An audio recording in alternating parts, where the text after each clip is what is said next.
Okay, second mobilizer is a triplanar shoulder press. Yeah. So Familiar? Yep. familiar, yeah. So I'm going to ask you to stand. So firstly, just soften your knees. So we never want to lock out. So just should be fairly comfortable. Yeah, I'm comfortable.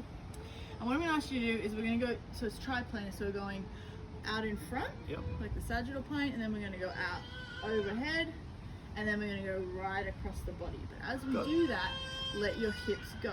So if I can show you, Yep. out here we're going to there.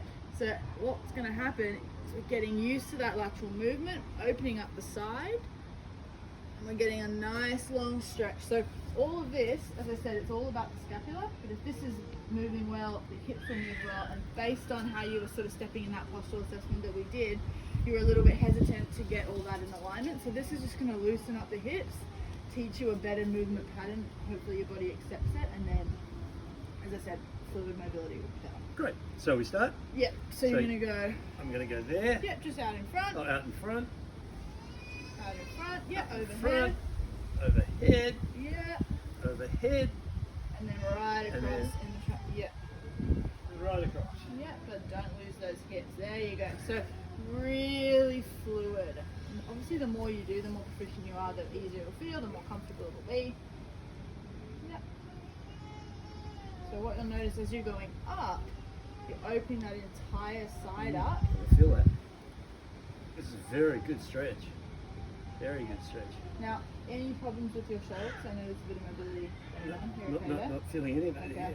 Well, if it ever kicks in, we can just stick to the going front going up. Yep. Good. So the Excellent. idea is soften those knees, make sure they're soft. Yep. And then just roll through. Each just start to think about how that feels, and then maybe we'll come back to it and see if it feels any different. But that's essentially it. So we want to loosen up through here. This will then talk to the hips, and the hips talk to the ankles, and everything will be a little bit more proficient. And your movement pattern, it would just help get into some of those positions. Feels very good. Good. Yep. Up and up, and then one more all the way across, and all the way across. Good. All right. Very good. Thank you. Done. Excellent.